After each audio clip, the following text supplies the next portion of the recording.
ಸ್ನೇಹಿತರ ಜೊತೆ ಕುಟುಂಬ ಸಮೇತ ಶರಾವತಿ ಹಿನ್ನೀರಿಗೆ ತೆರಳಿದ್ದ ವೈದ್ಯಾಧಿಕಾರಿ ನೀರು ಪಾಲಾಗಿ ಸಾವನ್ನಪ್ಪಿರುವ ಘಟನೆ ವರದಿಯಾಗಿದೆ.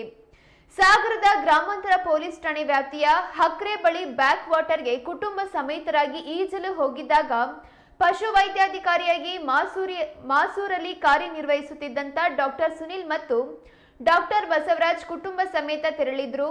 ಈಜು ಬರುತ್ತದೆ ಎಂದು ಬ್ಯಾಕ್ ವಾಟರ್ಗೆ ಇಳಿದಂತ ಡಾಕ್ಟರ್ ಸುನಿಲ್ ಮಧ್ಯಾಹ್ನ 2 ಗಂಟೆಯ ವೇಳೆಗೆ ನೀರಿನಲ್ಲಿ ಮುಳುಗಿದ್ರು. ಈ ವೇಳೆ ಡಾಕ್ಟರ್ ಬಸವರಾಜ್ ಊಟ ತರಲು ಹೋದಾಗ ಡಾಕ್ಟರ್ ಸುನಿಲ್ ನೀರು ಪಾಲಾಗಿದ್ರು. ವಿಷಯ ತಿಳಿದು ಅಗ್ನಿಶಾಮಕ ಸಿಬ್ಬಂದಿ ಸ್ಥಳಕ್ಕೆ ತೆರಳಿದ್ದು ಸಂಜೆ ವೇಳೆ ಸುಮಾರು 5 ಗಂಟೆಗೆ ಡಾಕ್ಟರ್ ಸುನಿಲ್ ಅವರ ಮೃತದೇಹ ಹೊರತೆಗೆಯುವ ಕಾರ್ಯಾಚರಣೆಯಲ್ಲಿ ತೊಡಗಿದ್ದಾರೆ. ಸಾಗರ ಗ್ರಾಮಾಂತರ ಪೊಲೀಸ್ ಠಾಣೆ ವ್ಯಾಪ್ತಿಯಲ್ಲಿ ಈ ಘಟನೆ ನಡೆದಿದೆ.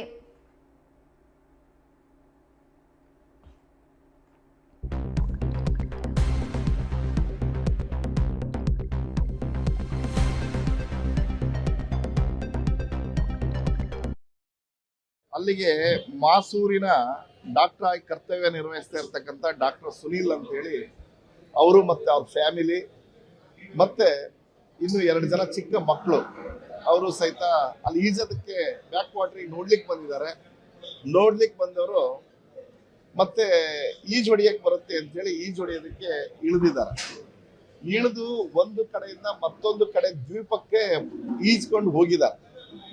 ವಾಪಸ್ ಮತ್ತೆ ಆ ಕಡೆಯಿಂದ ವಾಪಸ್ ಈಜ್ಕೊಂಡು ಈ ಕಡೆ ಬರ್ಬೇಕಾದ್ರೆ ಈಜಕ್ ಸಾಧ್ಯ ಆಗದೇನೆ ಮುಳುಗೋಗಿದ್ದಾರೆ ಅಂತಕ್ಕಂಥದ್ದು ನಮಗಿರ್ತಕ್ಕಂಥ ವರದಿ. ಅದು ತನಿಖೆನೂ ಆಗ್ಬೇಕು. ಒಂದ್ ಕಡೆ ಈಜ್ಕೊಂಡು ಆ ಕಡೆಗೆ ಹೋದವರು ಈ ಕಡೆ ಮತ್ತೆ ಈಜ್ಕೊಂಡು ಯಾಕೆ ಬರ್ಲಿಕ್ಕೆ ಸಾಧ್ಯ ಆಗ್ಲಿಲ್ಲ ಅಂತಕ್ಕಂಥ ಪ್ರಶ್ನೆಗಳಿದಾವೆ.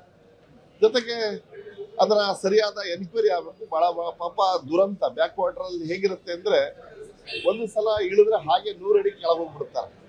ಅವ್ರಿಗೆ ಗೊತ್ತಿರಲ್ಲ, ಅಲ್ಲಿಯ ಜಾಗ ಗೊತ್ತಿರಲ್ಲ, ಹೊಸಬರು ಬಂದಿರ್ತಾರೆ. ಇನ್ನು ಬಾಳಿ ಬದುಕಬೇಕಾದಂಥವ್ರು, ಇನ್ನೂ ಒಂದು 25 ವರ್ಷ ಡ್ಯೂಟಿ ಮಾಡಬೇಕಾದಂಥವ್ರು, ಮಕ್ಕಳೆಲ್ಲ ಚಿಕ್ಕ ವಯಸ್ಸದವ್ರು ಇದ್ದಾರೆ. ಬಟ್ ದುರಂತ ಆಗಬಾರ್ದಿತ್ತು. ಆದರೆ ಬ್ಯಾಕ್ ವಾಟರಲ್ಲಿ ಒಟ್ಟಾರೆಯಾಗಿ ವರ್ಷಕ್ಕೆ ಈ ಥರದ ದುರಂತಗಳು ನಿರಂತರವಾಗಿ ನಡೀತಾ ಇದೆ. ಹಾಗಾಗಿ ಬ್ಯಾಕ್ ವಾಟರ್ಗೆ ಇಳಿಬೇಕಾದ್ರೆ ಎಚ್ಚರಿಕೆ ವಹಿಸಬೇಕು. ಯಾವುದೇ ಕಾರಣದಿಂದ ಪೂರ್ಣ ಪ್ರಮಾಣದ ಈಜು ಬರದೇನೆ ಬ್ಯಾಕ್ ವಾಟರ್ಗೆ ಯಾವುದೇ ಕಾರಣದಿಂದ ಇಳಿಬಾರದು ಅಂತಕ್ಕಂಥ ವಿನಂತಿನೂ ಸಹಿತ ಆ ಬ್ಯಾಕ್ ವಾಟರ್ ಭಾಗದವನಾಗಿ ನಾನು ವಿನಂತಿನ ಈ ಸಂದರ್ಭದಲ್ಲಿ ಮಾಡ್ಕೊಳ್ತೀನಿ. ಮತ್ತೆ ತನಿಖೆ ಆಗ್ಬೇಕು. ಒಂದು ಕಡೆಗೆ ಹೋಗಿ ಮತ್ತೊಂದು ಕಡೆ ಈಜಿ ಆ ದಡ ಸೇರಿದವರು ವಾಪಸ್ ಮತ್ತೆ ಬರ್ಬೇಕಾದ್ರೆ ಈಜೋದಕ್ಕೆ ಸಾಧ್ಯ ಆಗ್ಲಿಲ್ಲ ಅನ್ನೋದು ಯಾಕೆ ಅನ್ನೋದು ಸರಿಯಾದ ರೀತಿಲಿ ಎನ್ಕ್ವೈರಿ ಆಗ್ಬೇಕು. ಜೊತೆಲಿ ಮತ್ತೊಂದು ಫ್ಯಾಮಿಲಿ ಸಹಿತ ಇದ್ರು. ಸರಿಯಾದ ರೀತಿಯಲ್ಲಿ ಎನ್ಕ್ವೈರಿ ಆಗ್ಬೇಕು ಅಂತಕ್ಕಂಥ ಒತ್ತಾಯವನ್ನು ಈ ಸಂದರ್ಭದಲ್ಲಿ ಮಾಡ್ತಾರೆ.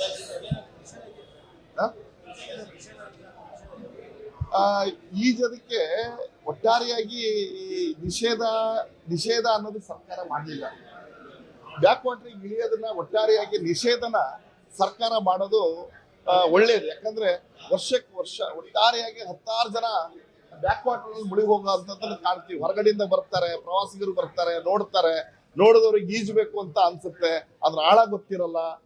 ಹಾಗಾಗಿ ವರ್ಷಕ್ಕೆ ಒಟ್ಟಾರೆ ಹೊಸನಗರ, ನಮ್ಮ ಸಿಂಗಂದೂರು ಭಾಗ, ನಮ್ಮ ಹಕ್ರೆ ಭಾಗದಲ್ಲಿ 10,000 ಜನ ಸಾಯ್ತಾರೆ. ದುರಂತ ಆಗ್ಬಾರ್ದು ಅಂದ್ರೆ ನಿಷೇಧ ಮಾಡ ಅಂತ ಕಾನೂನನ್ನ ಜಾರಿ ಮಾಡತಕ್ಕಂಥದ್ದು ಒಳ್ಳೆಯದು ಅಂತಕ್ಕಂಥ ಒತ್ತಾಯನ ಈ ಸಂದರ್ಭದಲ್ಲಿ ಮಾಡ್ತೀನಿ. ಜಿಲ್ಲಾಡಳಿತಕ್ಕೆ ಮಾಡ್ತೀನಿ. ಅಲ್ಲಿಗೆ ಮಾಸು